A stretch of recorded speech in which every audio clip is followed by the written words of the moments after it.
मी nature walk charitable trust आणि जीविदा या दोन्ही संस्थांच्या वतीने आपलं सर्वांचं स्वागत करतो. खरं तर या लॉकडाऊनच्या काळामध्ये या दोन्ही संस्थांच्या मार्फत खूप वेगवेगळे उपक्रम राबवण्यात आले आणि त्यामध्ये दोन इंटरेस्टिंग कोर्स देखील आपण कंडक्ट केले. एक होता introductory course to Indian wildlife and forest management आणि दुसरा होता नो युअर बर्ड्स. तर अत्यंत वेगवेगळ्या विषयांवरचे हे कोर्सेस होते, ज्याला रिस्पॉन्स पण खूप छान होता आणि वेगवेगळ्या वयोगटातल्या लोकांनी याच्यामध्ये सहभाग झाले होते. त्यातलाच एक भाग म्हणून एक इंटरेस्टिंग लेक्चर आज आपण इथे ऑर्गनाईज केलेला आहे. आज आपल्याकडे आजचा जो टॉपिक आहे तो फारच इंटरेस्टिंग आहे, नॅचरल लेक्स, आणि त्या विषयावर बोलण्यासाठी डॉक्टर श्रीकांत कार्लेकर आपल्यामध्ये उपस्थित आहेत. मी आपल्या सर्व पार्टिसिपंट्सच्या वतीने आणि दोन्ही संस्थांच्या वतीने डॉक्टर कार्लेकर यांचे खूप मनापासून आभार मानतो, कारण वेळात वेळ काढून त्यांनी आज हे लेक्चर द्यायचं कबूल केलं आणि त्याचबरोबर स्वागत पण करतो.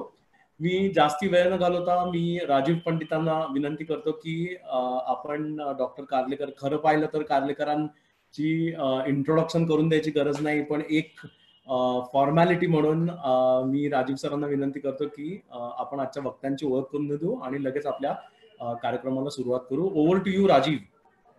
धन्यवाद अनुज. आजचं आपण जे व्याख्यान आहे ते अनुजनी सांगितल्याप्रमाणे नॅचरल लेक किंवा नैसर्गिक तलाव, तळे असे आपण शब्द वापरतो, तर त्याविषयीचं आहे. तर हे नक्की तलाव किंवा तळे हे जे आपण मराठीत शब्द वापरतो तर त्याच्याबद्दल नक्की कुणाला काय म्हणायचं हा आपल्या समोर प्रश्न असतो आणि आपण हे वेग शब्द वापरतोय का असा आपल्या मनात एक नेहमी प्रश्न असतो. तर आजचं व्याख्यान जे आहे ते मुख्यतः या विषयावर आहे. त्यातलं नैसर्गिक लाव किंवा सरोवरे याविषयी आज आपल्याकडे बोलणार आहेत आणि त्यासाठी डॉक्टर श्रीकांत कार्लेकर सर आलेले आहेत. नेचर वॉक आणि जीविदा तर्फे मी परत एकदा सरांचं स्वागत करतो. Welcome sir. आणि त्यांची एक ओळख करून द्यायची जबाबदारी माझ्याकडे आहे. तर पुणेकरांना खरं तर कार्लेकर सरांची ओळख करून वेगळी करून द्यायची गरज नाहीये. सरांची तरी फॉर्मॅलिटी म्हणून ओळख करून देताना सर मुख्यतः जॉग्राफी म्हणजे भूगोल हा विषय त्यांचा हातखंडा आहे आणि SP कॉलेज पुण्यातलं जे आहे मान्यवर, तर त्या ठिकाणी जॉग्राफी डिपार्टमेंटमध्ये सर होते आणि तिथलंच त्या डिपार्टमेंटचे हेड म्हणून निवृत्त झाले. या काळामध्ये आणि नंतरही सर अनेक विद्यार्थ्यांना MSCच्या आणि PhDच्या गाईड म्हणून काम करतात. त्याचबरोबर जिओ सायन्स नावाचा जो प्रकार आहे, म्हणजे त्याच्यामध्ये भूगर्भशास्त्र आहे, भूगोल आहे, हवामान आहे, अनेक विषय आहेत. तर त्याचं ऍप्लिकेशन कसं असतं तर याविषयी सरांनी खूपच मनोरंजक असे प्रयोग केलेले आहेत आणि त्याचा वापर आपल्या इथे काय म्हणा की बंदराची सुरक्षितता वाढवायची असेल किंवा तिथे गाळ का वाढतोय वगैरे या प्रकारचं सर्वेक्षण असेल तर या कामात सरांनी खूप काम केलेलं आहे आणि मुख्यतः सरांच्या विद्यार्थ्यांच्या साह्याने केलंय. तर त्यामुळे मुलांना त्यांच्या पुढच्या आयुष्यात ह्या सर्व ट्रेनिंगचा खूपच फायदा झाला असेल याचा आम्हाला विश्वास आहे. कारण अनेकांना भूगोल हा विषय मुख्यतः शाळेत ज्या पद्धतीने शिकवला जातो तर त्यातनं आपण त्या भूगोल या विषयाची नावड निर्माण होते, पण सरांसारखे जे गुरु ज्यांना लाभलेले तर ते नक्कीच भूगोल या विषयामध्ये एक कंटाळवाणा विषय असं मानणार नाहीत. सरांनी अनेक या विषयावरची पुस्तकं लिहिलेली आहेत, अनेक रिसर्च पेपर लिहिलेले आहेत. त्याचबरोबर आपल्या सगळ्यांना माहिती आहे की सकाळ आहे किंवा पुण्यातले अनेक मान्यवर वृत्तपत्र आहेत, तर त्याविषयी अशा काही घटना घडल्या म्हणजे उदाहरणार्थ भूकंप असेल किंवा चक्रीवादळ असतील किंवा इतर असे काही या विषयातले घडणारे प्रसंग असतील तर सरांचा त्याबद्दल माहिती देणारे शास्त्रीय लेख अनेक येत असतात.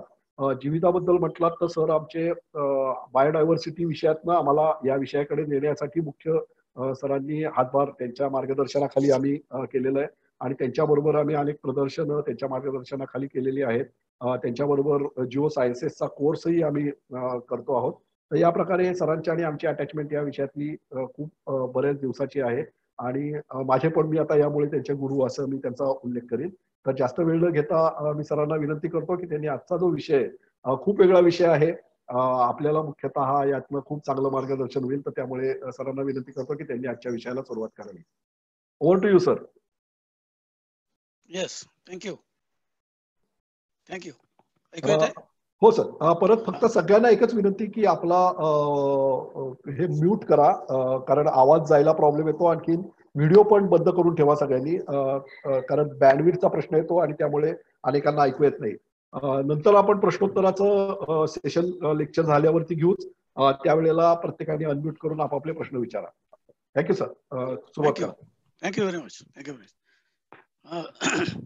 सर्वप्रथम मी अनुज खरे आणि राजीव पंडित यांचे मनापासून आभार मानतो की त्यांनी यासाठी हा विषय सांगितला मला आणि त्याच्यावर बोलण्याची संधी दिली, त्याबद्दल मी त्यांचे प्रथम आभार मानतो.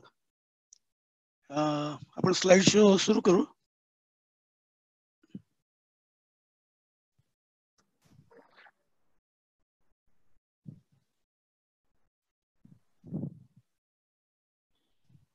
इकडे व्हिडिओ बंद करायचं. सर तुमचा चालू राहिला तरी चालेल. असू दे का? हो हो, बर ठीक आहे.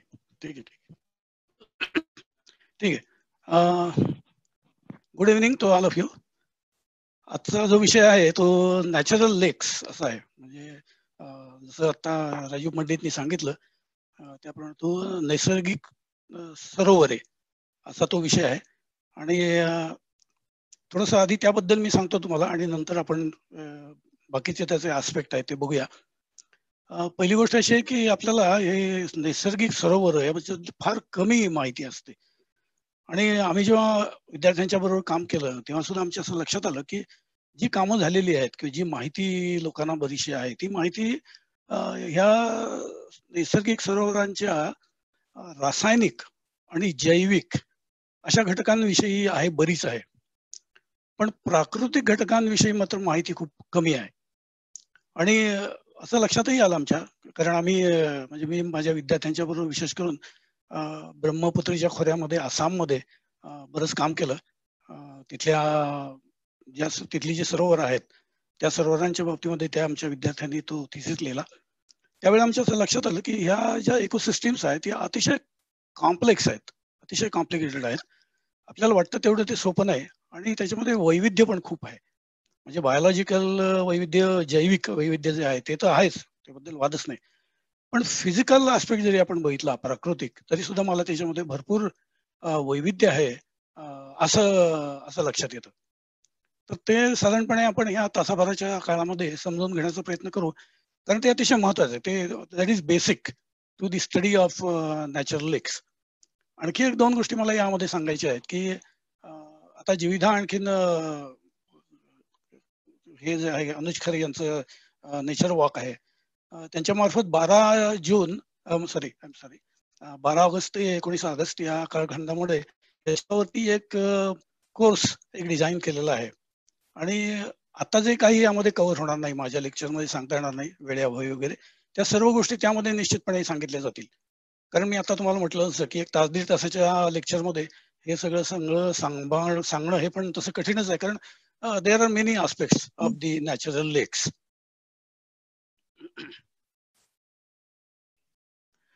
आता आपण डेफिनेशन पासूनच जाऊ. A lake is an area filled with water. पाण्याने भरलेलं ते रिझर्वायर आहे किंवा जलाशय आहे. It is localized in a basin surrounded by land. म्हणजे हे लोकलाइज असतं, एका ठराविक ठिकाणी ते असं लोकलाइज असतं आणि it is surrounded by land. त्याच्या भोवती नॉर्मली अशी जमीन तुम्हाला दिसते बघा. This is a best example of the lake, surrounded by land. The lake lies on the land and they are not part of ocean. समुद्राचा त्यांचा काही संबंध नाही. ही लँडवरची रिझर्वायर्स किंवा लँडवरची जलाशय आहेत. Therefore they are distinct from lagoons. लॅगून पासून ते खूप वेगळी आहेत. लॅगून, बरेच जण लॅगूनला सुद्धा सॉल्ट वॉटर लेक किंवा ब्रॅकिश वॉटर लेक असं त्याचा उल्लेख करतात, पण by definition that is not correct. एवढं आपल्याला क्लिअर केलं पाहिजे. परंतु अभ्यास त्याचा लेक म्हणून केला जातो, करतात लोक. And they are also larger and deeper than ponds. आपण पुढे थोड्या वेळाने बघू की पॉन्ड म्हणजे तळ छोटं, तर तळ किंवा तलाव याच्यापेक्षा सरोवर ही खूप वेगळी आहेत. बाय डेफिनेशन पण आहेत आणि बाय देअर फिजिकल प्रॉपर्टीज पण आहेत. त्यामुळे आपण अतिशय लूजली काही वेळेला हे शब्द वापरतो, सरोवराला तळे वगैरे म्हणतो, तर ते चुकीचं आहे. आणि ते कसं चुकीचं आहे आणि नेमकी डेफिनेशन काय आहे ती पण आपण बघू. आता हे जे लेक्स आहेत, या लेकला lakes have numerous features in addition to lake type. म्हणजे लेकचे वेगवेगळे टाईप्स तर आहेतच, such as drainage basin, also known as the catchment of the area. म्हणजे हे संबंध ड्रेनेज बेसिन आहे, कॅचमेंट एरिया आहे, आणि इथे लेक तुम्हाला मध्ये दिसतं. ह्या लेकचं जे कॅचमेंट आहे, म्हणजे ह्याला जो पाण्याचा पुरवठा होतोय तो या एवढ्या भागामधून होतोय. म्हणजे याचा अर्थ असा की एखादा हे जर इथे काही लेक असेल तर ते ऍडजस्टंट कॅचमेंट आहे, दुसरं आहे, आणि याचं हे कॅचमेंट आहे आणि इथं ते लेक आहे. तेव्हा तो एक त्याचा भाग आहे, त्याचं एक फीचर मेन आहे. त्याच्याबरोबरीने इनफ्लो अँड आउटफ्लो, या सरोवरामध्ये पाणी कुठून कुठून येतं, इनफ्लो कसा आहे, पाणी आत कुठून येतं, आणि आउटफ्लो कसा आहे, ते बाहेर कसं पडून जातं, हाही त्याचा एक महत्वाचा भाग आहे. न्यूट्रिएंट कंटेंट, त्याच्यामध्ये न्यूट्रिएंट्स किती, अन्न घटक या सरोवराच्या पाण्यामध्ये किती आहेत, तेही महत्वाचं आहे. आणि डिसॉल्ड ऑक्सिजन किती आहे, विरघळलेला ऑक्सिजन किती आहे, पोल्युटंट्स किती आहेत, प्रदूषक किती आहेत, त्याचा पीएच किती आहे, त्याची ऍसिडिटी, अल्कलिनिटी ही ठरवणारा जो घटक आहे पीएच, तो किती आहे, आणि गाळ संचयनाची क्रिया त्याची किती आहे, सेडिमेंटेशन, हे असे सगळं मिळून हे लेख तयार होतं. म्हणजे हे याचा जर अभ्यास मला करायचा असेल तर पहिल्यांदी आय मस्ट नो की कुठल्या ड्रेनेज बेसिन मध्ये ते आहे, हे मला आधी शोधलं पाहिजे, कुठल्या कॅचमेंट एरियामध्ये ते आहे, आणि मग बाकीच्या प्रॉपर्टीज त्याच्या ज्या आहेत ते आपल्याला शोधता येतात. इथे दाखवलंय नकाशामध्ये की हा त्याचा मेन स्ट्रीम आहे इथे, आणि नंतर हे त्याचे रॅपिड्स वगैरे इतर गोष्टी आहेत, त्या आपण बघू थोड्या वेळाने. हा डिवाइड आहे, पॉन्ड आहे, छोटी पॉन्ड्स आहेत तिथे, आणि हे लेक हे ग्लेशियल रॉक बेसिन मधलं आहे, अनेक जे प्रकार आहेत त्यातलं ते आहे. आता हा जो अभ्यास आहे, हा अभ्यास जो आहे त्याला लिम्नॉलॉजी असं म्हटलं जातं. नॉर्मली फ्रेश वॉटरची जी काही रिझर्वायर्स आहेत त्या नॅचरल फ्रेश वॉटर नॅचरल रिझर्वायर्स, त्यांचा अभ्यास दॅट कम्स अंडर लिम्नॉलॉजी. असं जरी असलं तरी प्रामुख्याने आपल्याला असं दिसतं की limnology is a study of inland lakes. Okay, तेव्हा याचा स्टडी कसा करतात आणि लिम्नॉलॉजी म्हणजे नेमकं काय, हे आपण तो जो मी तुम्हाला कोर्स सांगितला आता त्या कोर्सच्या पहिल्या लेक्चरमध्ये आपण आणखीन त्याचे डिटेल्स अर्थातच बघणार आहोत. Limnology is the study of inland lakes. हे इनलँड लेक आहे, त्याचा तो स्टडी आहे. And there many different aspects, याचे जे विविध aspects, physical basically, and of course including the biotic and chemical factors. The word comes from Greek word limne, which means marsh or pond.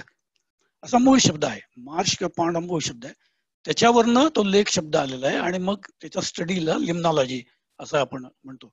तुम्ही photographs बघून ठेवा, म्हणजे it gives a better idea about the लेक्स.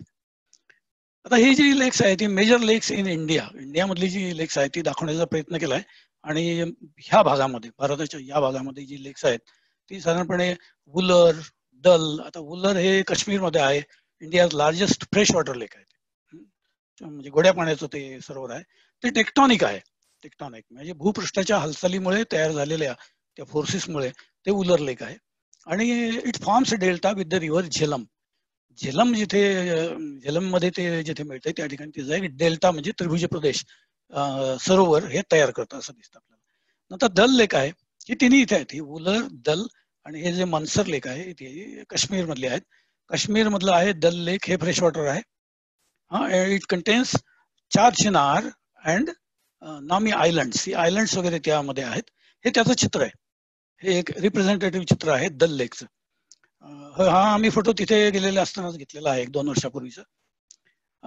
नंतर हे मनसर लेक आहे, हे इथेच आहे बघा, इथे आहे या ठिकाणी. हे जम्मू कत्रा हायवे वरती आहे, ते पण फ्रेश वॉटर लेक आहे. Natural lake use mainly for fishing, हे फिशिंग साठी वापरलं जातं. तुमच्या लक्षात येईल की सरोवर खूप वेगवेगळ्या प्रकारे त्यांचा वापर हा मनुष्य करत असतो. नंतर नैनी लेक आहे, नैनिताल मधलं, उत्तराखंड. त्यानंतर सांबर लेक राजस्थानमध्ये, त्याच्यामधला सांबर लेक आहे.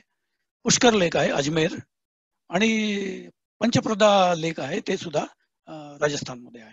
त्याच्याबरोबर ही लेक्स आहेत, एक देबर आहे, राजस्थान आहे, नक्की लेक आहे जे अबूवरती आहे, याचा आम्ही स्टडी केला होता अबूवरच्या लेकचा. नळ सरोवर आहे, हे पण आम्ही पाहिलं, गुजरातमध्ये आहे. Saline water lake located in Gujarat, largest birds sanctuary आहे तिथे. नंतर एक नोकरेक लेक म्हणून आहे, ते फ्रेश वॉटर आहे. आणि अर्थातच हे लोकटाक जे आहे मणिपूर मधलं, जे इम्फाळ पासून साधारणपणे 30 किलोमीटरवरती आहे, हे सुद्धा त्याला फ्लोटिंग आयलंड असं पण म्हणतात. आणि तिथे जी बेटं तयार होतात त्याला फुमडी असं म्हणतात. हे फार महत्वाचं आणि जगामधलं एकमेव असं हे सरोवर आहे. आणि त्याचा एक फोटोग्राफ तुम्हाला दाखवतो, त्यावेळी त्याचंही वर्णन आपण थोडक्यामध्ये करू.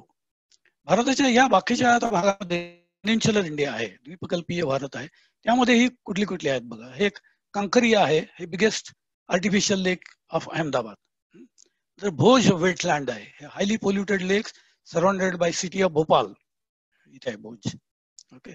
त्यानंतर आहे लोणार, हे आपलं आहे लोणार महाराष्ट्रामध्ये. Greater lake located in Maharashtra, इथे आहे.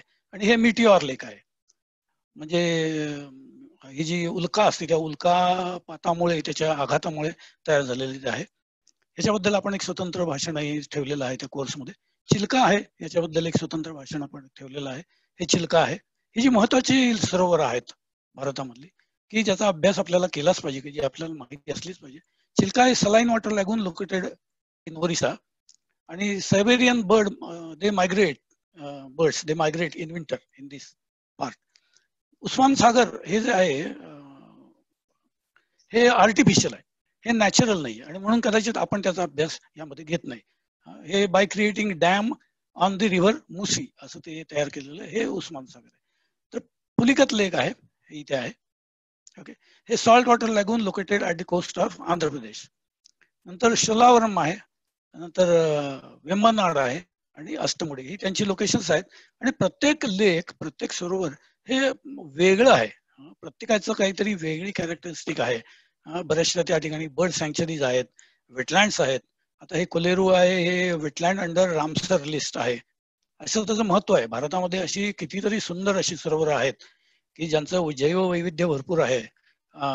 केमिकली सुद्धा त्यांचं पाणी हे खूप वेगळ्या प्रकारचं आहे, आणि फिजिकली तर काय आहे मी तुम्हाला ते सांगणारच आहे.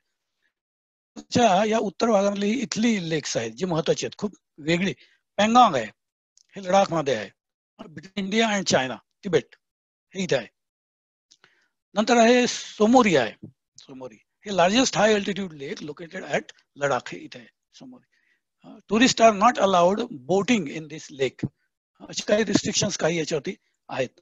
नंतर चंद्रा लेक आहे, high altitude lake located at Lahaul and Spiti. Okay. हे इथे तुम्हाला दिसत. त्यानंतर सूरज ताल हे आहे, लोकेटेड बिलो बर्लच्या pass of Lahaul and Spiti, ते तिथे आहे. नंतर रूपकुंड आहे, हे खूप वेगळ्या प्रकारचं आहे, भरपूर संशोधन यामध्ये झालंय. नॅशनल जिओग्राफीच्या लोकांनी खूप संशोधनही केलेलं आहे. आणि मिस्ट्री लेक म्हणतात त्याला, mystery lake of Uttarakhand, also known as skeleton lake, कारण या ठिकाणी भरपूर माणसांचे स्कल्सचे स्केलेटन्स, स्कल्स मिळाली भरपूर. रूपकुंड आहे. आणि नंतर हे अर्थातच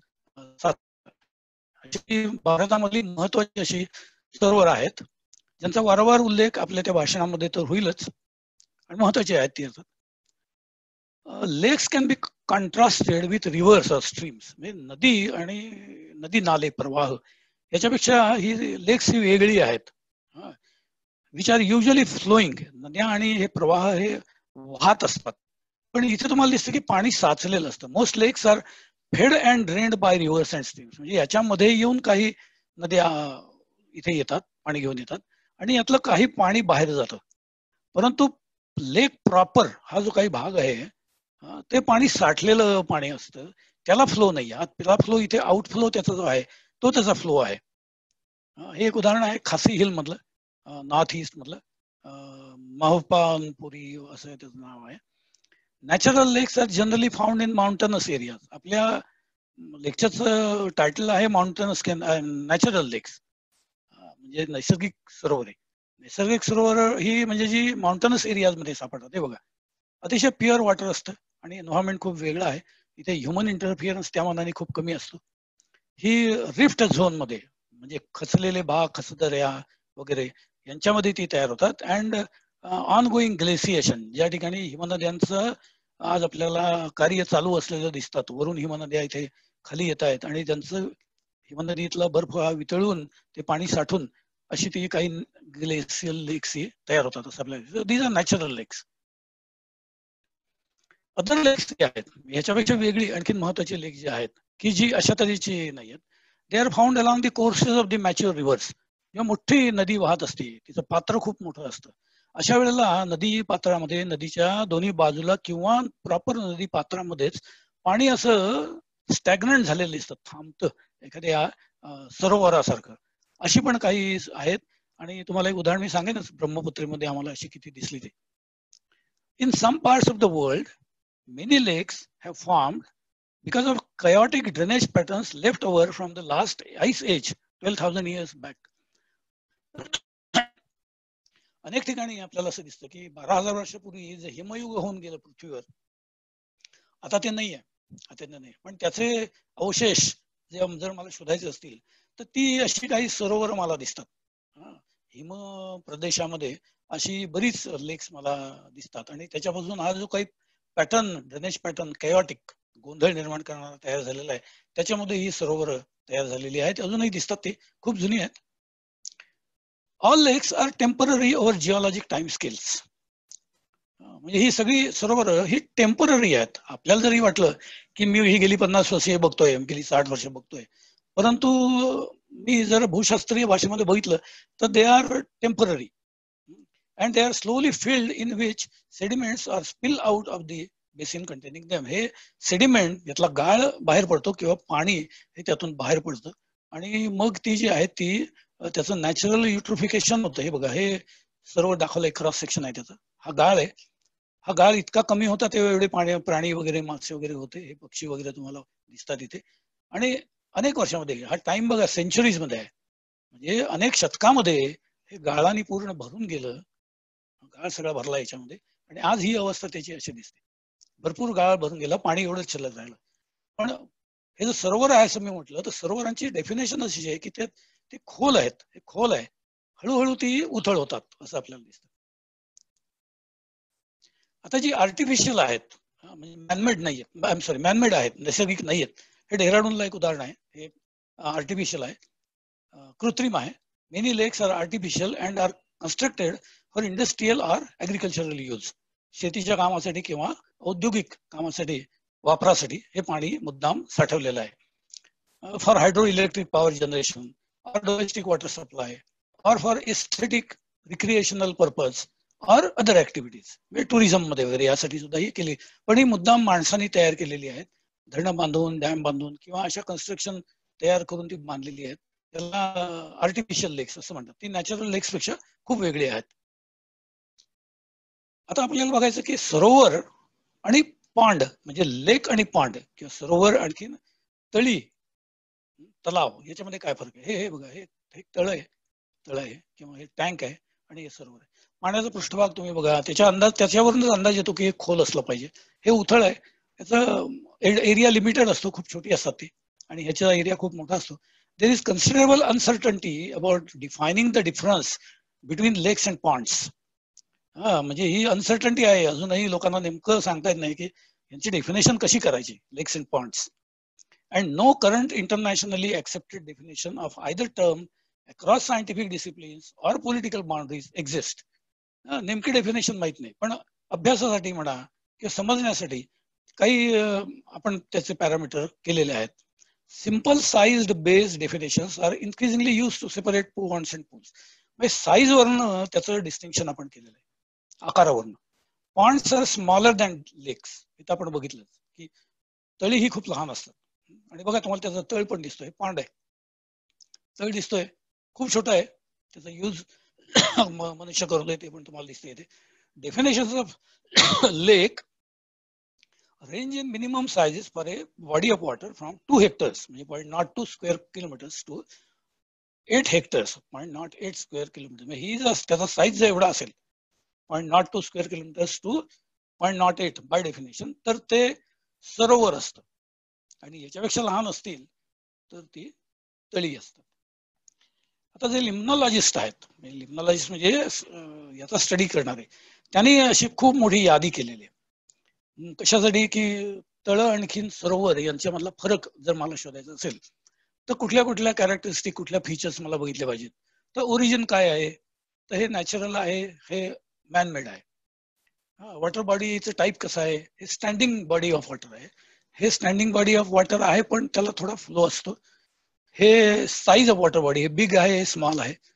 मॉर्फोमेट्री त्याची कशी आहे, लहान आहे, मोठा आहे, टाईप ऑफ वॉटर कसं आहे, नंतर फ्लो आहे, नंतर point of light reaching the water body. तलावामध्ये पाणी लाईट सूर्यप्रकाश खूप खोलपर्यंत पोहोचत नाही, पण पाण्यामध्ये पोहोचतो. त्याचं टेम्परेचर, त्याच्याबद्दलची काही कॉमेंट इथे दिलेली. नंतर त्याच्या वेव्ज कशा असतात. तर नॉर्मली लाटा दिसतात मला सरोवरावरती, जे पांडवरती मला फारशा लाटा दिसत नाहीत. वॉटर ऍक्शन असते ती इथे पाण्यामध्ये कमी दिसते. फ्लक्च्युएशन पाण्यामध्ये, yearly fluctuation water level, they are minor. पण इथे थोडीशी जास्त. पाण्यामध्ये पाणी कमी जास्त झालेलं लगेच लक्षात येतं, सरोवरामध्ये एवढं लक्षात येत नाही आपल्याला. नंतर वॉटर रिटेन्शन आहे, स्पेसी रिचनेस तो किती आहे याच्यामध्ये. स्पेसी रिचनेस खूप मोठा आहे. म्हणजे जैविक दृष्ट्या समृद्ध आहेत सरोवर. त्या मनाने हे पॉन्ड जे आहेत त्या मनाने कमी समृद्ध आहेत. प्लांट लाईफ वगैरे अशी त्याच्या काही कॅरेक्टरिस्टिक्स या लिम्नॉलॉजिस्टने केलेल्या आहेत की ज्याचा फायदा होतो आणि आपण पॉन्ड आणि लेक हे वेगळं करू शकतो. आता तुम्हाला मी सांगितलं त्याप्रमाणे की wave action on the shore line. हे बघा, हे तलाव आहे सगळं एका बाजूने, हे हा त्याचा शोर आहे म्हणजे किनारा आहे सरोवराचा, आणि त्याच्यावरती ही वेव्ह ऍक्शन मला लाटा फुटताना दिसत आहे. कारण याचं की तिथं एक्सपान्स मोठा आहे, त्याची विड्थ खूप मोठी आहे, त्यामुळे वाऱ्यामुळे या लाटा तयार होऊन इथे फुटतायत अशा मला दिसतात. विंड इंड्युस टर्ब्युलन्स आहे, म्हणजे पाणी खालीवर होताना दिसतंय, ढवळलेलं वगैरे दिसतंय. हे दिस is a characteristic of lake.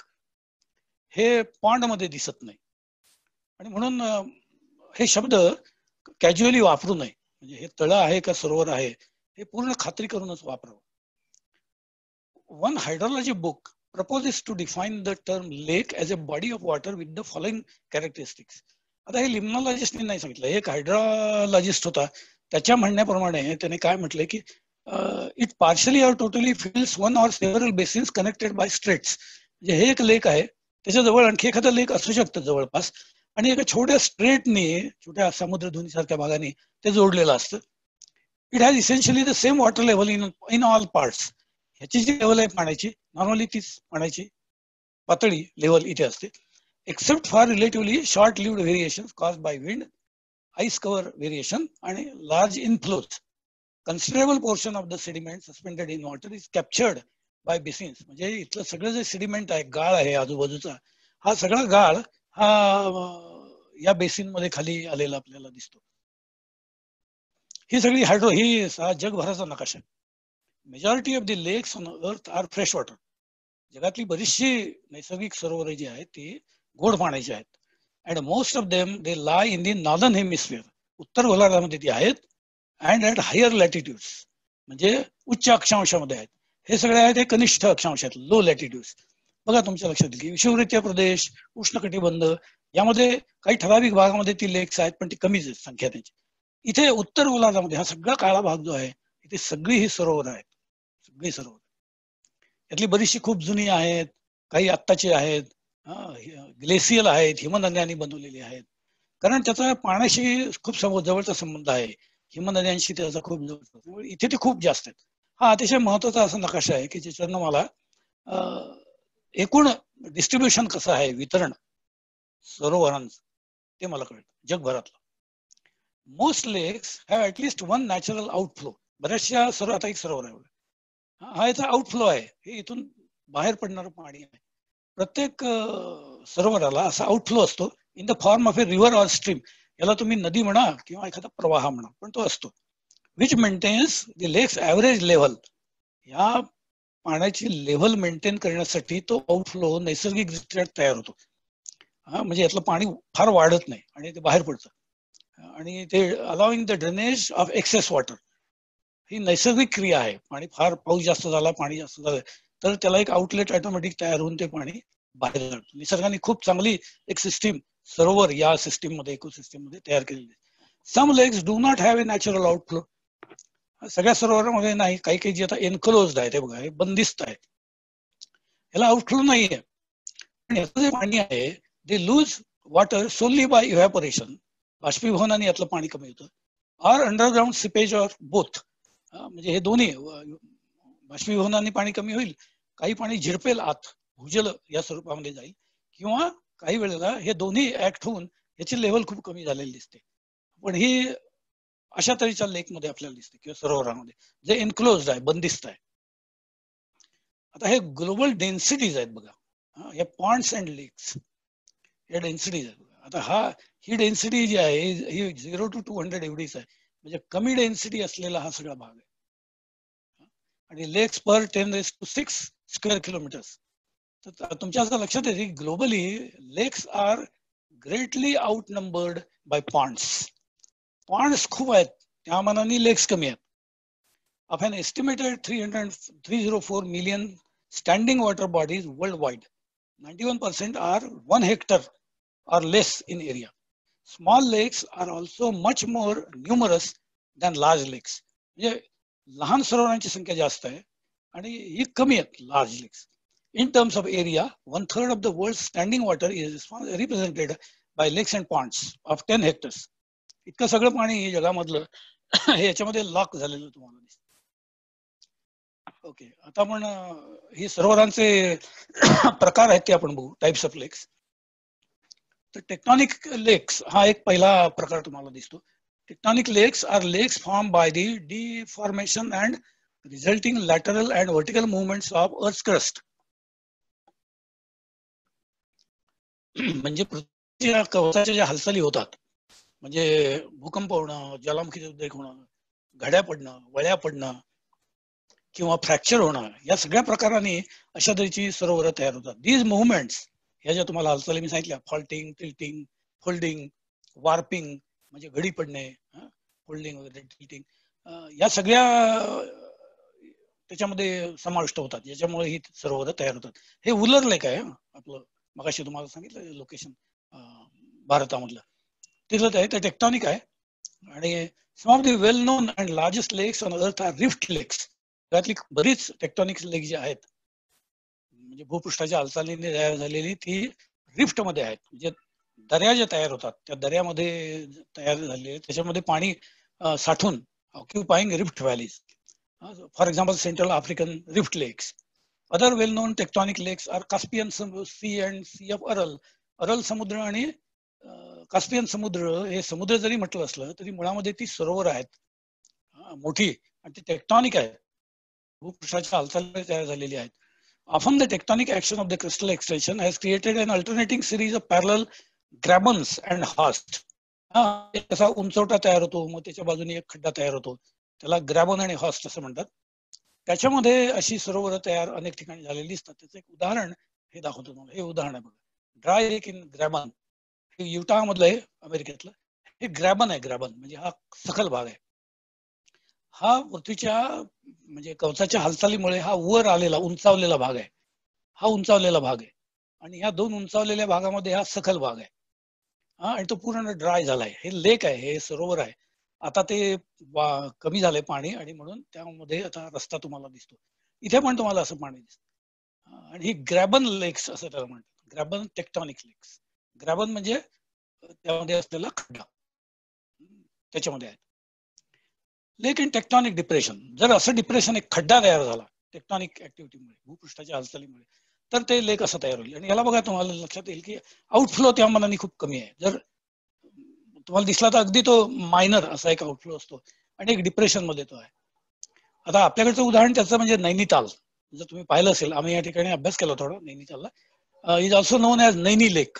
It is a natural fresh water body situated amidst the township of Nainital in Kumaon, Himalaya. हे टेक्टॉनिक इन ओरिजिन आहे. हे सगळं आहे हा टेक्टॉनिक. म्हणजे ही संबंध रिफ्ट व्हॅली आहे, खचदरी आहे ही सगळी. आणि त्या खचदरीचा खूप मोठा भाग हा पाण्याने ऑक्युपाय करून त्याचं ते सरोवर झालेलं. It is kidney shaped or crescent shaped and has an outflow at the south eastern end. इकडे त्याला, या झाडामध्ये दिसत नाही तुम्हाला, इकडे आउटफ्लो आहे. हे नैनिताल शहर आहे. हे वॉटर जे आहे, the water is reported to be alkaline in nature. हे अल्कलाइन आहे. त्याची pH ही 8.4 to 9.3 एवढी आहे. अतिशय महत्वाचं असं टुरिस्ट प्लेस आहे, आणि म्हणून इथल्या पाण्यावरती खूप अँथ्रोपोजेनिक इम्पॅक्ट भरपूर आहे. मनुष्याच्या हालचालींचा आणि माणसांनी जो काही हस्तक्षेप केला त्याचा परिणाम दिसतो. याचा एरिया 39 आहे हेक्टर्स. लेंथ त्याची 1.432 किलोमीटर आहे. मॅक्सिमम डेप्थ ही 30 मीटर आहे. 30 मीटर खोली आहे त्याची. आणि लोकेशन आहे ते उत्तराखंड मधलं आहे. दिस इज वर्थ सीइंग. अतिशय बघणार काय, पण जर मला हे माहिती असेल की हे टेक्टॉनिक आहे तर त्याचा आनंद मला खूप चांगला घेता येतो. हे नक्कीच आहे. दुसरा प्रकार आहे व्होल्कॅनिक लेक्स, म्हणजे ज्वालामुखीच्या उद्रेकातून तयार झालेली अशी ही सरोवर आहेत. ही नेसेसरली टेक्टॉनिक असतात असं नाही. ज्वालामुखीचा उद्रेक होऊन गेल्यानंतर वरती जी सखल भाग जे तयार होतात त्यामध्ये पाणी भरून व्होल्कॅनिक लेक्स आर लेक्स that occupy either local depression, हे डिप्रेशन आहे हा संबंध याचा भाग आहे ज्वालामुखीच्या उंचवट्याचा. क्रेटर्स आर लार्जर बेसिन्स, कॅल्डेरा असं त्याला म्हणतात, created by volcanism. Volcanic craters and calderas fill up with precipitation more rapidly than they empty via either evaporation, groundwater, or combination of both.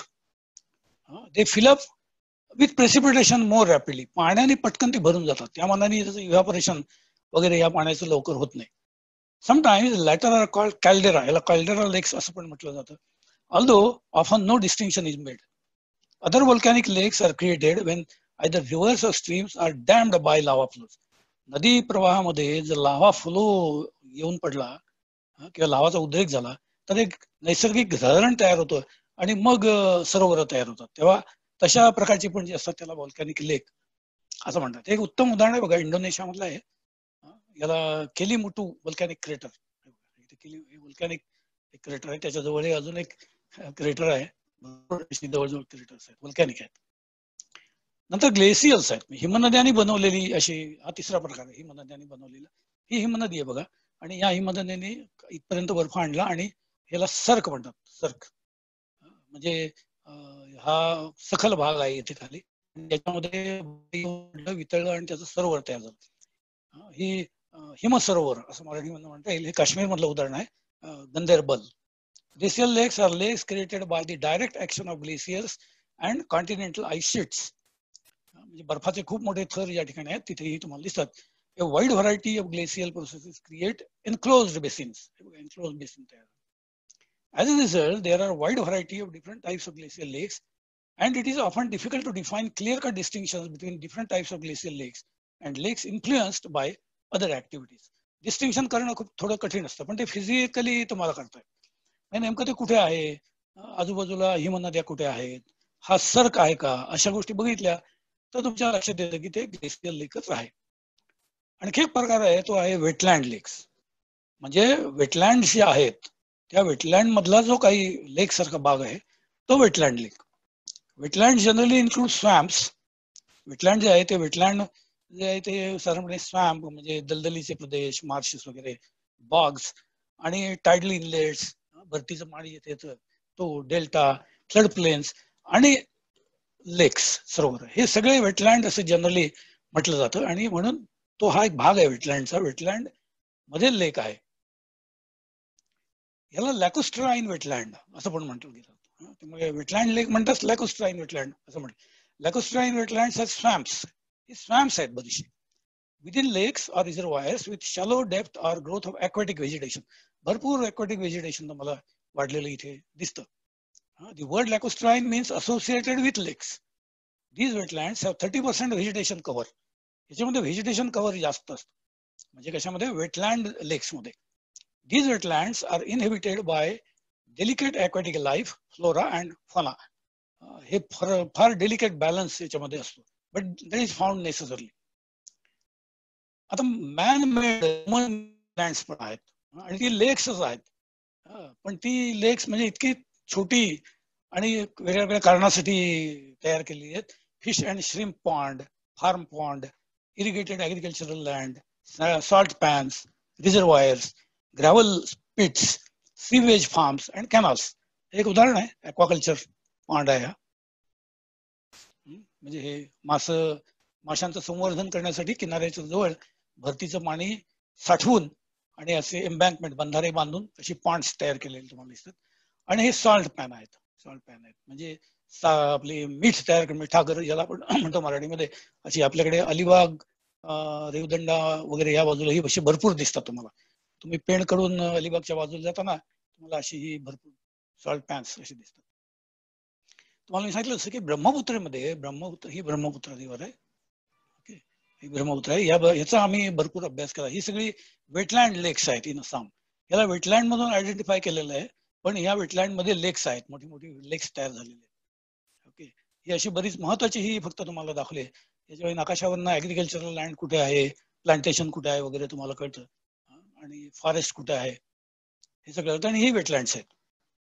याचा आम्ही प्रत्यक्षात अभ्यासही केलेला आहे, त्यामुळे त्याच्याबद्दल मी तुम्हाला बरंच काही सांगू शकेन. वेळेअभावी फार काही सांगता येणार नाही. बघा, हे त्याचा नकाशा आहे, सर्वे ऑफ इंडियाचा त्या भागाचा नकाशा जिथे आम्ही काम केलं. तुमच्या लक्षात येईल ही सगळी जी आहेत ना, ही सरोवर आहेत. ही सगळी सरोवर आहेत. मुख्य नदी इथे आहे, ही नदी इथे आहे. आणि ही नदी जी आहे, या नदीच्या या बाजूला या किनाऱ्यावर वेगळ्या वेगळ्या आकाराची तुम्हाला ही सगळी अशी पांड तयार झालेली दिसतात. पांड्स अँड लेक्स साईज प्रमाणे मला ठरवावं लागतं यातली पांड्स कुठली, लेक्स कुठली आहेत. आणि त्याला बिल असं ते तिथले लोक म्हणतात. बिल, बिल म्हणजे wetland. Wetland, various types of wetland लेक्स अलॉंग ब्रह्मपुत्र रिव्हर. त्याचा खूप अभ्यास केला. हे दलोनी नावाचं एक वेटलँड आहे आसाममधलं, हे आम्ही स्टडी केलं. हे लेक आहे बघा, हा त्याचा नकाशा आहे.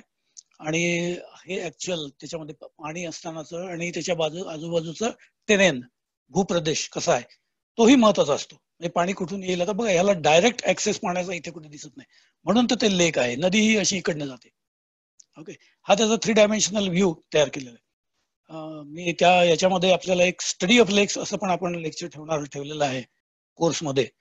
तर त्यामध्ये ही जी टेक्निक्स आहेत वेगवेगळी वापरलेली, ती पण आपल्याला माहित पाहिजेत. नाही तर आपण काय सर्व्हर बघतो आणि अभ्यास कसं करायचं हे आपल्याला लक्षात नेमकं येत नाही. तर एक उदाहरण म्हणून तुम्हाला आता हे मी दाखवलं, त्याच्यामध्ये ती जास्त दाखवता येतील. आणि ही जी सरोवर आहेत, या सरोवरांच्या ज्या बाउंड्रीज आहेत, या बाउंड्रीज आपल्याला असं दिसतं की या boundaries they are not fixed. त्याच्यामध्ये फ्लक्च्युएशन होतं. त्याची शोर लाईन जी आहे, ती शोर लाईन ही फ्लक्च्युएट होताना दिसते, मागे पुढे अशी होताना. तर त्याचा आम्ही स्टडी केला. आणि आज आपल्याला हे गुगल अर्थ इमेजेसवरनं खूप जुन्या इमेजेस त्याची ही बाउंड्री ही मला काढता येते शोधून. त्यानंतर ही एका वर्षाची आहे, पुढच्या वर्षाची आहे, त्याच्यानंतरची. आणि मग फ्लक्च्युएशन किती झालं, कसं झालं, आणि त्याची काय कारणं असली पाहिजेत. माणसामुळे हे शोरलाईन फ्लक्च्युएशन किती झालं, निसर्गामध्ये किती कारणामुळे किती झालं, क्लायमेट चेंजमुळे काही परिणाम झाले का, असं बरंच काही आहे.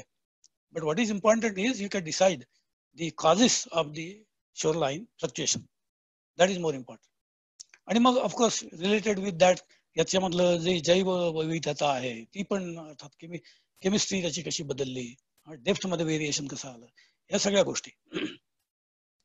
नंतर महत्वाचा प्रकार आहे फ्ल्युव्हियल लेक्स. फ्ल्युव्हियल लेक्स म्हणजे नदीने तयार केलेली फ्ल्युव्हियल. आणि मग पहिलं त्यातलं जे उदाहरण आहे ते प्लंज पूल लेक्स म्हणतात. प्लंज पूल म्हणजे ज्या ठिकाणी ती नदी उडी मारते खाली. हे बघा, ही नदी वरनं अशी वाहत येते आणि त्याने इथे उडी मारली खाली, आणि हा धबधबा तयार झाला. आणि प्लंजिंग आहे म्हणजे पाणी खाली उतरतंय आणि इथे खड्डा तयार झालाय. आणि मग तो खड्डा इतका असं आहे आणि पाण्याची पातळी अशी वर आहे थोडी, आणि इतकं साठलं इथे की मग त्या लेवलला पाणी व्हायला लागतं. आणि म्हणून याला प्लंज पूल म्हणतात. पूल म्हणजे लेक आहे, पूल म्हणजे लेक किंवा पॉन्ड आहे. बघा इथे हे काही वेळेला खूप मोठं असतं, विस्तृत असतं, काही वेळेला इलॉंगेटेड असं असतं. These lakes are lakes produced by the running water. These lakes include plunge pool lakes, fluviatile dams and meander lakes. त्या बघायचं हे की याच्या आजूबाजूला किंवा याच्या बाजूला नेहमीच एक धबधबा दिसतो. हे बघा, हे एक महत्वाचं उदाहरण आहे. गिटगिट प्लंज पूल म्हणतात. हे इंडोनेशिया मधलं आहे. हे बघा, हे लेक आहे, खूप मोठा आहे. नकाशामध्ये तसा अंदाज येत नाही फोटोग्राफ मध्ये. धबधबा पण खूप मोठा आहे. दुसरी नदीशी रिलेटेड आहे ती ऑक्सबो लेक, म्हणजे कुंडल कासार सरोवर असा शब्द तुम्ही ऐकला असेल. तर हे कुंडल कासार सरोवर आहे. सामान्यपणे असं होतं की ही जी नदी आहे, ही नदी अशी वळणावळणाने वाहत असते. आणि काही वेळेला असं होतं की या नदीला ती जी गाळ वाहून आणते, तो गाळ वाहून नेणं शक्य होत नाही. आणि मग ते हे जे वळण आहे ते वळण असंच राहतं आणि नदी शॉर्टकट घेऊन अशी व्हायला लागते. म्हणजे ऍक्च्युअली हा पूर्वी याला जोडलेला असा भाग होता. हे वळण एवढं मोठं होतं, पण इतक्या वळणाच्या भागामधून गाळ घेऊन जाणं नदीला अशक्य होतं. आणि नदी मग तो गाळ सोडून देते आणि शॉर्टकट घेते, नदी अशी व्हायला. आणि मग हे लेक तयार होते. हे एक लेक आहे बघा, हे शॉर्टकट त्यांनी नदीने घेऊन केलेलं अर्धचंद्राकृती सरोवर, ऑक्सबो लेक. इथे पण दिसतं तुम्हाला, इथे पण दिसतं. नॉर्मली हे ज्या ठिकाणी सपाट भाग आहे या ठिकाणी ही सरोवर खूप दिसतात. आपल्याकडे कोकणामध्ये एक उल्हास नदी सोडली, आणखीन भोरच्या जवळ जर तुम्ही नीरा नदी सोडली तर तुम्हाला अशी कुंडल कासार सरोवर दिसत नाही फारसे. सपाटी लागते त्यांना खूप.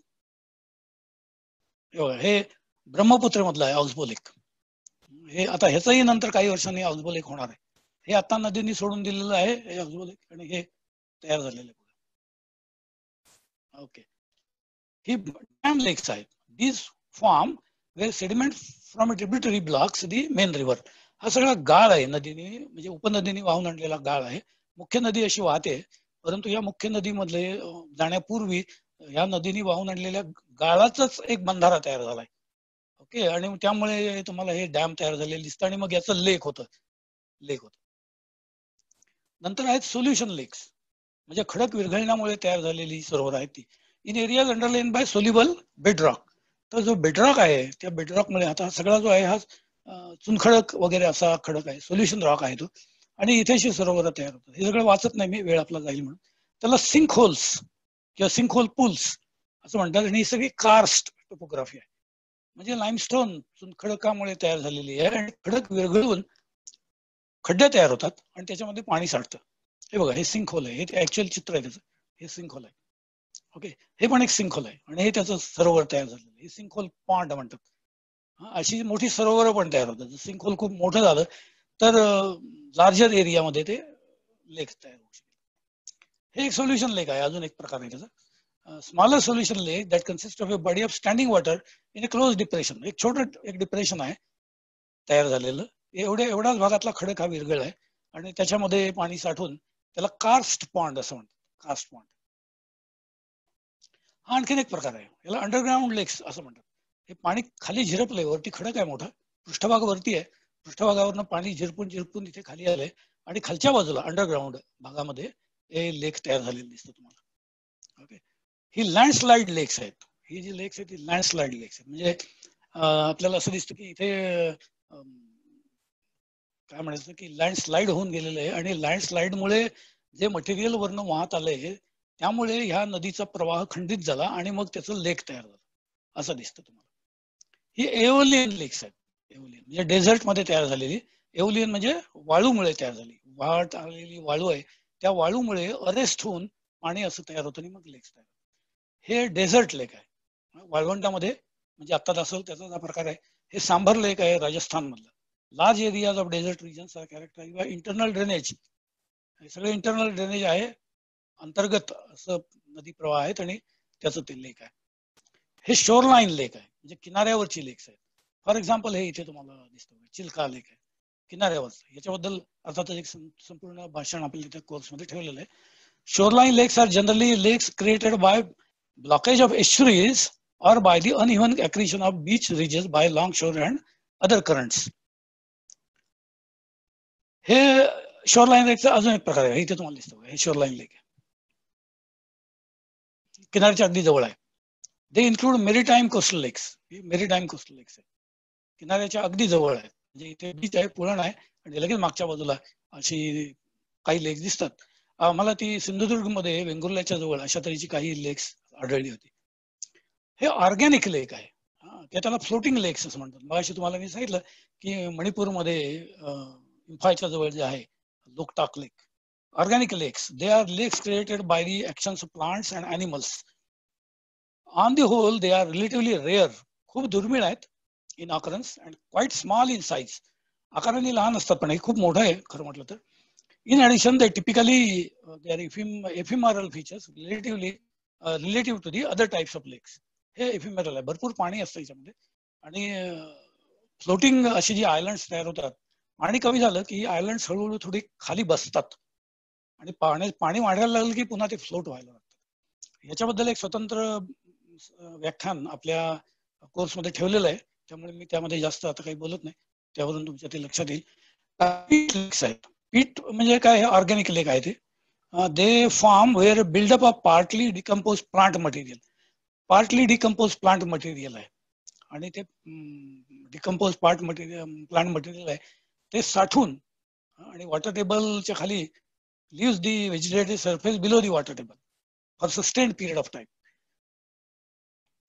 ही मिटिओरिक किंवा मिटिओराइट एक्स्ट्रा टेरिस्ट्रियल इम्पॅक्ट मुळे तयार झालेली आहेत. जसं मगाशी तुम्हाला म्हटलं की अशनीपात याच्यामुळे तयार झालेली अशनी घात असंही त्याला म्हणतात. म्हणजे मिटिऑर इम्पॅक्ट, हे जे उदाहरण आहे हे लोणार क्रेटर आहे आपल्याकडे. याच्याबद्दल एक स्वतंत्र भाषण त्या कोर्समध्ये ठेवलेलं आहे की जे तुम्हाला आणखीन ज्याची जास्त माहिती देईल. कदाचित तुम्हाला आठवत असेल की अलीकडे त्याच्या पाण्याचा रंग बदलला वगैरे अशी बातमी होती, त्याची कारणही आता शोधून काढण्यात आलेली. ही अँथ्रोपोजेनिक लेक्स आहेत, म्हणजे माणसाच्या ऍक्टिव्हिटीमुळे ती तयार झालेली आपल्याला दिसतात.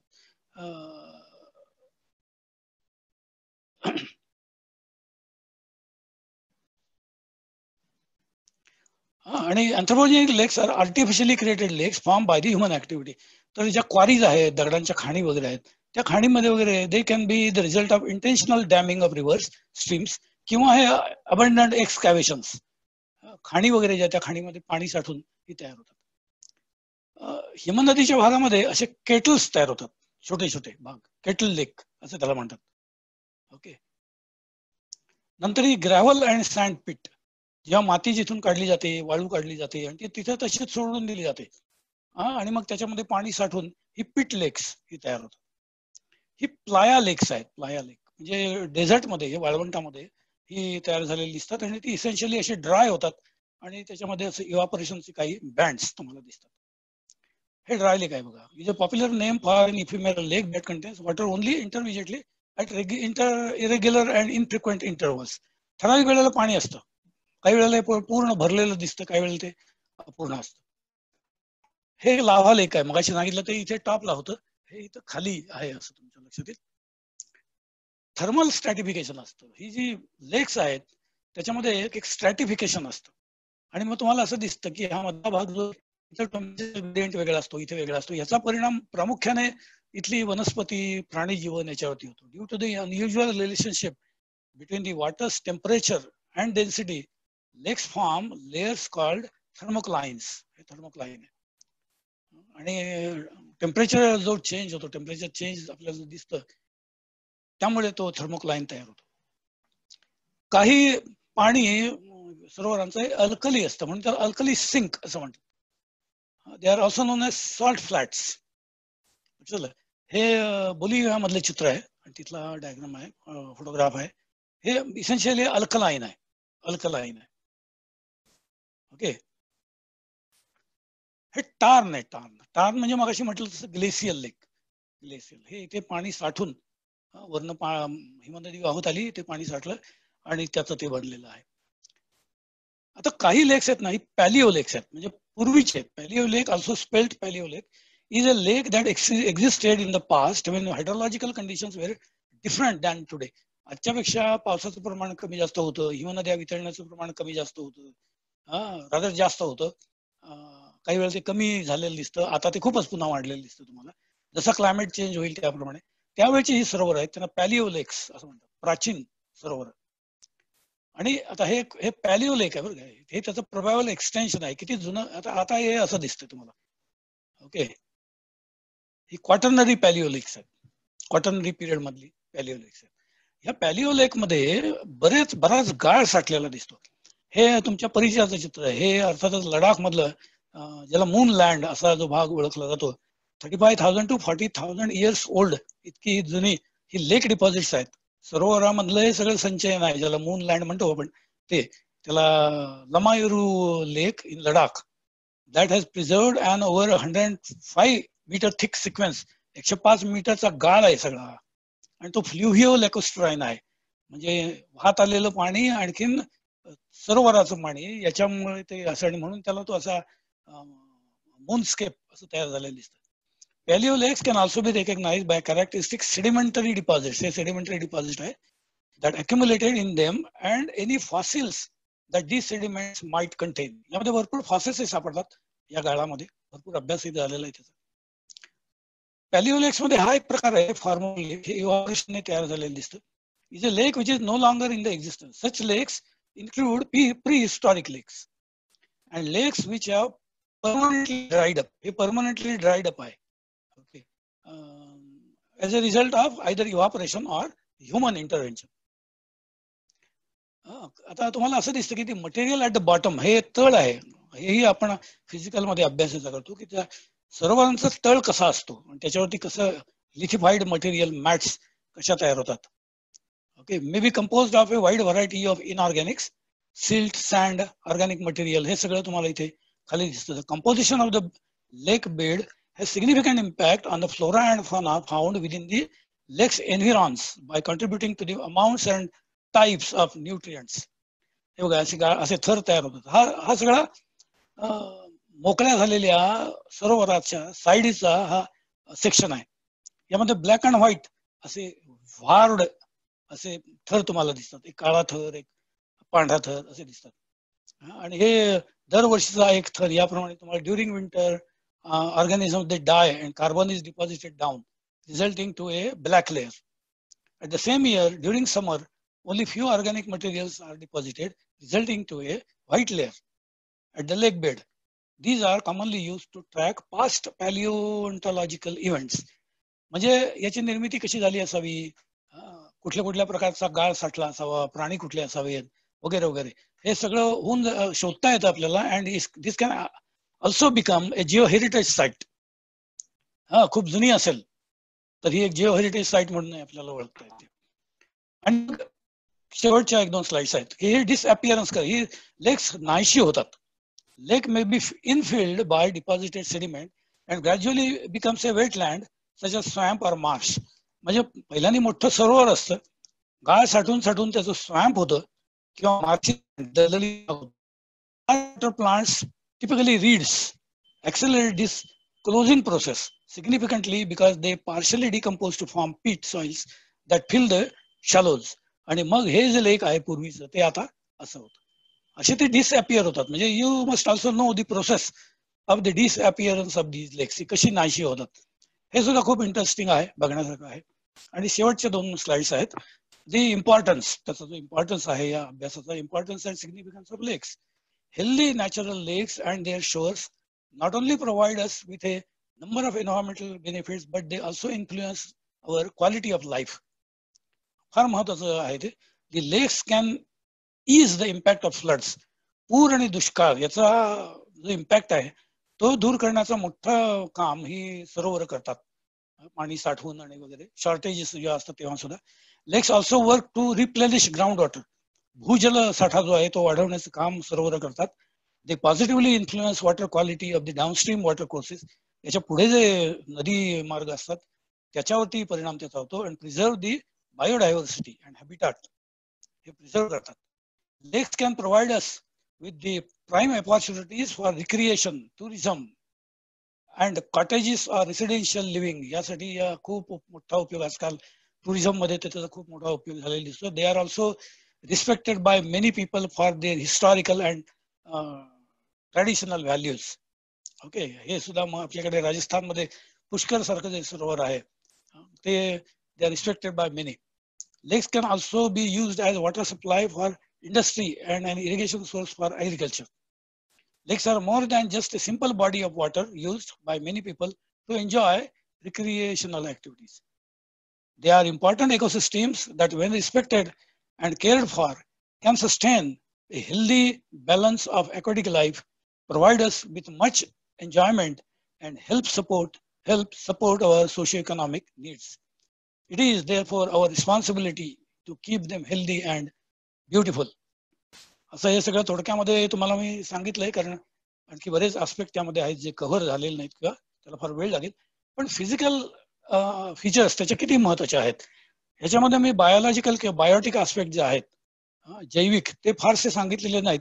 ते आपल्या व्याख्यानमालेमधून सुद्धा तुम्हाला जास्त कळू शकतील. पण हा जास्त थ्रस्ट जो आहे हा अर्थातच फिजिकल वरती दिलेला आहे. Okay, thank you very much. Thank you. कुणाला काही प्रश्न असतील तर अनम्यूट करून प्रश्न विचारा आणि परत म्यूट करा. सर योगेश. हॅलो. सर. हा, यस सर, योगेश बोलतोय. हा बोला. तुम्ही सांगितलं की मेन लेक आणि पॉन्ड मधला डिफरन्स ठरवताना एरिया हा क्रायटेरिया डिफाईन केला गेला आहे. हो, तसं झेड कॉम्पोनंट मध्ये डेप्थ विषयी काही बोललं गेलंय का? हो हो, आहे. ते मला आठवत नाही मी सांगितलं का नाही की पॉइंट्स ही नेहमी शॅलोच असतात आणि साधारणपणे त्यांची जी एक म्हणजे ऍव्हरेज क्रिटिकल लिमिट जी दिलेली आहे, it should not be more than 1.5 meters असं एक आहे. म्हणजे 1.5 मीटर पेक्षा जास्त खोली झाली की दॅट बिकम्स अ लेक, जरी ते छोटं असलं, हा, डेप्थ वाईज. हा, अशी एक आहे, नॉर्म आहे, पण नेहमी ते वापरलं जात नाही. असं दिसतं की पॉन्ड म्हणजे शालो आहे, हे तर बरोबरच आहे, शालो आहे, पण आकाराने लहान आहे, हे फार महत्वाचं आहे. असा त्याचा एक म्हणजे डिफरन्स केलेला आहे. आणि म्हणून मी ते पहिली स्लाइड दाखवली ना, की अजून त्याच्यामध्ये नेमकं डिस्टिंक्शन कसं, हे अनसर्टनिटीज आहे. Region to region, geography to geography, it will vary. It varies. आणि परसेप्शन प्रमाणे पण बदलतं लोकांच्या, हे पण आहे.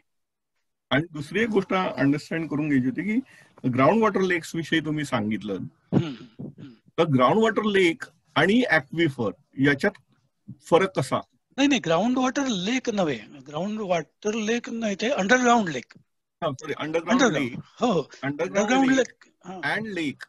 हो, बरोबर. How to differentiate means? हो, काय आहे, नॉर्मली लेक्स जे नॅचरल लेक्स आहेत ना, दे कव्हर दी सरफेस एरिया, ती पृष्ठभागावर असतात. एक टाईप असा आहे, जसं लाईमस्टोन मध्ये आहे, हा, चुनखडकामध्ये आहे, कार्स्ट एरियामध्ये आहे, की ज्या ठिकाणी पाणी वरनं अंडरग्राउंडच होतं, सिंक होल मधनं ते खाली जातं आणि खाली गेल्यावर साठवलं जातं आणि त्याचं मोठं पूल किंवा लेक तयार होतं. त्याला ऍक्विफर नाही म्हणायचं म्हणजे? नाही, it's not aquifer. It is a lake only. पण वरनं खाली आलेलं पाणी साठलं गेलंय, पण ते खालच्या बाजूला साठले, पृष्ठभागावर नाही, म्हणून त्याला अंडरग्राउंड लेक असं म्हणतात. It's not an aquifer. म्हणजे डिस्टिंग्विश कसं करायचं असं मला म्हणायचं थोडक्यात, की ग्राउंड. पण हे डिस्टिंग्विश करण्याचा प्रश्नच नाही ना, कारण हे अंडरग्राउंड लेक असंच म्हटलंय ना, त्याला म्हणतानाच त्याला असं भूमिगत सरोवर असंच म्हटलंय ना, त्याला असंच म्हटलंय. चालेल, मी जॉईन करतोच आहे पुढच्या आठवड्यापासून. थँक्यू. तू म्यूट केलंस तरी चालेल तुझा व्हिडिओ. मला एक प्रश्न विचारायचा होता. हे मी डॉक्टर राजीव आहे, हैदराबादहून. हे मी आफ्रिकेमध्ये बरेच ठिकाणी पाहिले, हे हॉट स्प्रिंग्स असतात. हो, बरोबर. आणि ज्यांना मेडिसिनल व्हॅल्यू सुद्धा आहे. हो, येस. तर म्हणजे काही सल्फर कंटेंट असतात, त्याच्याने एक्झिमा वगैरे, सोरियासिस वगैरे. हे कसे फॉर्म होतात सर, हे हॉट स्प्रिंग्स? हा, हॉट स्प्रिंगची निर्मिती आहे ती पृष्ठभागावरून जेव्हा पाणी म्हणजे फ्रेश वॉटर जेव्हा अंडरग्राउंड होतं, खाली जातं, आणि खाली जर व्होल्कॅनोचा काही भाग असेल, व्होल्कॅनिक एखादी काय म्हणू आपण त्याला, की फ्रॅक्चर झोन असेल, हा, किंवा काही मोठ्या मोठ्या क्रॅक्स वगैरे असतील, तर खालचा प्रदेश हा नेहमी व्होल्कॅनिक प्रदेशामध्ये उष्ण असतो आणि ते पाणी गरम होऊन त्याची वाफ होऊन ते वर येतं एकदम, आणि मग त्याच्यापासून जी सरोवर आणि जी तयार होतात, स्प्रिंग्स तयार होतात, म्हणजे झरे तयार होतात, दे आर हॉट स्प्रिंग्स. त्यांची ओरिजिन जी आहे ती सरफेसवरती नाहीये, ती अंडरग्राउंड आहे. खालच्या बाजूनी उष्ण होऊन पाणी वर येऊन ते वरती साठून ते हे झालेले लेक तयार झाले, जशी आपल्याला हिमालयामध्ये खूप दिसतात. इंडियामध्ये कुठं आहेत का सर? हो, हिमालयामध्ये भरपूर आहेत. हिमालयामध्ये आहेत, डेहराडूनला सहस्त्रधारामध्ये आहेत, महाराष्ट्रामध्ये आहेत बऱ्याच ठिकाणी. एक वज्रेश्वरी नावाचं एक ठिकाण आहे महाराष्ट्रामध्ये. महाराष्ट्रामध्ये जर तुम्हाला माहिती असेल तर महाराष्ट्रामधला जो वेस्टर्न घाटचा भाग आहे, त्या ती एक फॉल्ट लाईन आहे, आणि त्या फॉल्ट लाईन वरती अनेक ठिकाणी, कोकणामध्ये तर खूप ठिकाणी तुम्हाला ही हॉट वॉटर स्प्रिंग्स किंवा मिनरल वॉटरचे स्प्रिंग्स असे दिसतात. आहेत, भरपूर आहे. थँक्यू. चांगलं. ओके, या. आणखी काही प्रश्न? हॅलो. हा सर, नमस्कार. मी सुरू बोलतोय सर. कास्ट एरियामध्ये ज्यावेळी आपण सिंक होल मधून म्हणजे कास्ट एरियाचा रॉक ज्यावेळी डायल्युटेड होतो, त्याच्यामध्ये असलेलं जिप्सम किंवा कॅल्शियम विरघळून हे पाणी खाली येतं. पण वरचा छताचा त्या खाली आल्यानंतर आतमध्ये सरोवर तयार होतं, पण त्याच्या वरचा जो छत असतो खडकाचा, तो विरघळल्यानंतर तो खाली पडल्यानंतर ते मोठं सरोवर होतं ना तयार. हो, बरोबर आहे ना, बरोबर. हा, मग सिंक होल जेव्हा सिंक होल राहत नाही, म्हणजे सिंक होलच राहतं, म्हणजे त्याच्यामध्ये डिप्रेशन जे असतं, काय असतं, काही काळपर्यंत ते it acts as a pond, आणि मग काही कालानंतर आपल्याला असं दिसतं की ते खाली असलेला लाईमस्टोन, त्या सिंक होल मधला लाईमस्टोन, तो पण विरघळून जातो आणि ते एव्हरीथिंग कम्स बिलो. ते सरोवर परत पुन्हा भूपृष्ठावरच असल्यासारखं दिसतं का? म्हणजे भूपृष्ठावरच सरोवर आहे, म्हणजे नॉट अंडरग्राउंड? नाही, भूपृष्ठावर ते काही काळ दिसतं, सुरुवातीच्या काही काळ. जोपर्यंत ते तुम्ही म्हणता छत जे कोसळतं की नाही, त्याच्या आधीच्या काळापर्यंत. आणि हे विरघळण्याची क्रिया खूप स्लो असते. असं होत नाही की पाणी साठलं आणि 10 वर्षात ते विरघळून खाली कोसळलं, असं होत नाही. त्याला अनेक वर्ष. मला हे विचारायचं सर, ज्या ठिकाणी असं मग त्या छताच्या खाली अधोगामी आणि ऊर्ध्वगामी लवणस्तंभ तयार होतात बघा सर. हो, ते असे होत नाहीत, ते वेगळे. ते कसं आहे, ते हळूहळू तो जो लाईमस्टोन आहे, तो विरघळलेला लाईमस्टोनच हळूहळू खालच्या दिशेने खाली चिरपत जातो. आणि त्याचं सॉलिडिफिकेशन होतं आणि मग त्याचे ते कॉलम तयार होतात, स्टॅलेक्टाइट, स्टॅलेग्माइट. तिथं सरोवराची निर्मिती होत नसते का? तिथं सरोवर नसतं, फक्त नाही, कारण तिथला लाईमस्टोन वेगळ्या प्रकारचा असतो. तो इतका सोल्युबल नाहीये, इतका सोल्युबल नाही. सोल्युबल. आणि दुसरे एक, ज्यावेळी कोस्टलाईनच्या जवळ, उदाहरणार्थ आपल्या ओडिसाच्या कोस्टलावर चिल्का आहे किंवा अशी जे खाजण, त्याला आपण कायल्स म्हणतो, तर त्याच्यामध्ये साठलेलं पाणी हे खारट असतं का गोड असतं? म्हणजे पाणी ते खारटच असतं का? ते पाणी जे येतं त्याला ब्रॅकिश वॉटर म्हणतात. म्हणजे थोडं गोड पाणी, थोडं मचूळ पाणी, असं मराठी शब्द. मचूळ पाणी म्हणतात त्याला. मचूळ पाणी म्हणतात. म्हणजे गोड आणि खारट असं मिक्स असतं का? मिक्स असतं ते. म्हणजे प्युअर खारट, प्युअर सलाईन किंवा प्युअर पाणी असं ते नसतं, फ्रेश वॉटर. मग ते फ्रेश वॉटर त्याला सप्लाय कुठून होतं? म्हणजे सप्लाय कसा होतो त्या सरोवरात? त्याच्या मागच्या बाजूला बऱ्याच वेळेला तुम्हाला असं दिसतं की ते जे कयाळ वगैरे आहेत ना, त्या कयालच्या मागच्या बाजूला, लॅगूनच्या मागच्या बाजूला काही वेळेला नदी प्रवाह येऊन मिळत असतात. ओके. तुम्ही त्याचे नकाशे बघितले तर लक्षात येईल तुमच्या. हो, आहे ते. Okay sir, okay, thank you.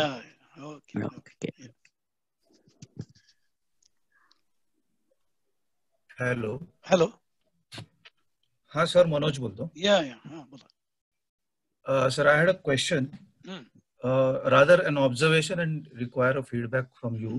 की तुम्ही तो वर्ल्ड मॅप जो दाखवला, त्याच्यामध्ये there are 2 areas primarily which will have a very high density of ponds or lakes. One obviously is the glacial topography. That's right.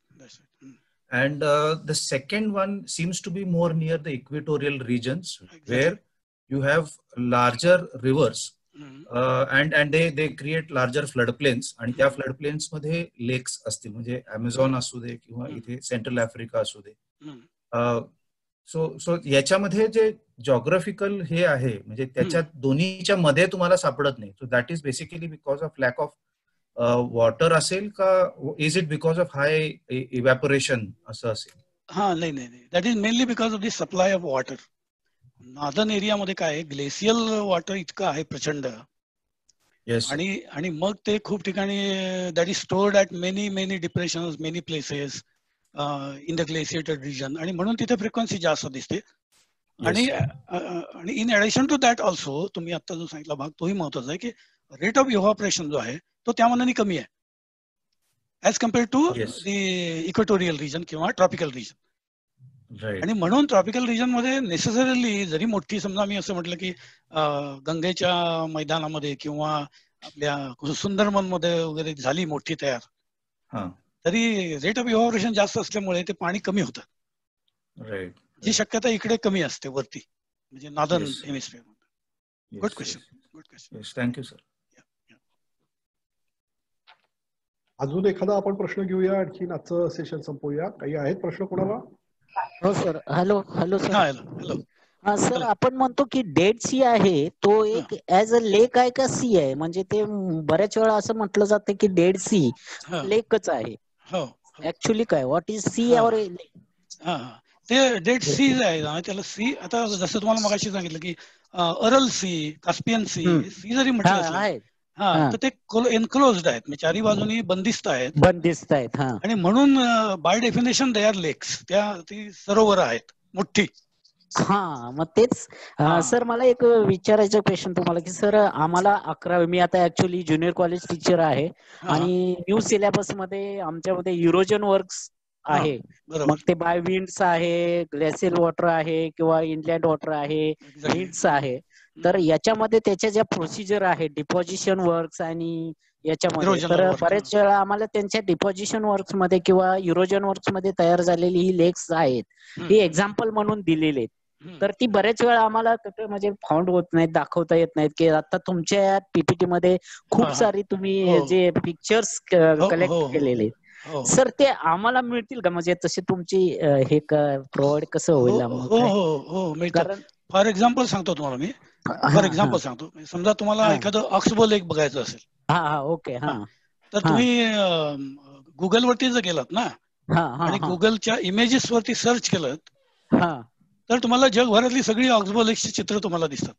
आणि ऑल टाइपचे म्हणजे आता एक ऑल टाइप किंवा सिंक होल्स असतील सगळे फोटोग्राफ्स सगळे फोटोग्राफ्स मिळतात तुम्हाला आणि तुम्हाला त्याची माहिती पण मिळते. ओके कारण का सर आता 11वीला न्यू सिलेबस मध्ये हा एक टॉपिकच टाकलेला आहे आणि त्याच्यामध्ये मला वाटतंय तुमचं पण त्याच्यामध्ये आहे 11वीच्या सिलेबस मध्ये काही पार्ट. तर म्हणून म्हटलं होतं की त्या लेकच्या संदर्भात मला हे पिक्चर्स कलेक्ट तुमचे छान कलेक्शन होतं म्हटलं का नाही. हो आजकाल सगळ्यांना ते मिळू शकतं, इतकं सुरेख झालंय ना. पूर्वी नव्हतं पण आता मला गुगल मध्ये तुम्ही गेलात ना गुगल इमेजेस ओके आहे सर्च करतोय तुम्हाला मिळेल, नक्की मिळेल. Okay sir thank you.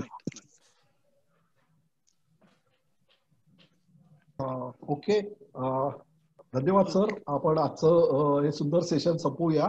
मुख्यतः आपण आज म्हटल्याप्रमाणे की नॅचरल लेक्स म्हणजे काय हा आजचा आपला विषय होता आणि त्यात काय काय टाइप्स आहेत तर ह्याचं आपण आजच्या व्याख्यानामध्ये मुख्यतः बघितलं. तसं बघायला गेलं तर सर सारखे सांगत होते जसं की जॉग्राफीचा कुठलाही विषय घेतला किंवा रादर कुठल्याही आपल्या नैसर्गिक विषयात घेतला की तो खूप मोठा असतो. आणखीन तो एका तासाच्या व्याख्यानात बसवणं नेहमीच अवघड असतं. त्याच्यामध्ये कौशल्य असं असतं की तो एवढा मोठा विषय म्हणजे हे कॉलेजमधले प्रोफेसर त्याच्याबद्दल अनेक लेक्चर मधनं एक विषय समजत असतात, तो आपल्याला एका तासात पोहोचवण्याचं कौशल्य असतं. त्याचबरोबर आपला कोणाचा ह्या विषयाशी डायरेक्ट संबंध नसतो तरीही आपल्याला हे समजून सांगणं हा एक अजून वेगळं कौशल्य असतं. तर सरांनी आपल्याला हे खूप छान पद्धतीने समजून दिलं, त्याबद्दल नेचर वॉक आणि जीविदातर्फे मी सरांचे आभार मानतो. Thank you very much sir. आणि सर्व पार्टिसिपंट्स तर्फे त्यांचे आभार मानतो. Thank you very much sir. खूप छान आम्हाला माहिती दिलीत. सर सारखं सांगत होते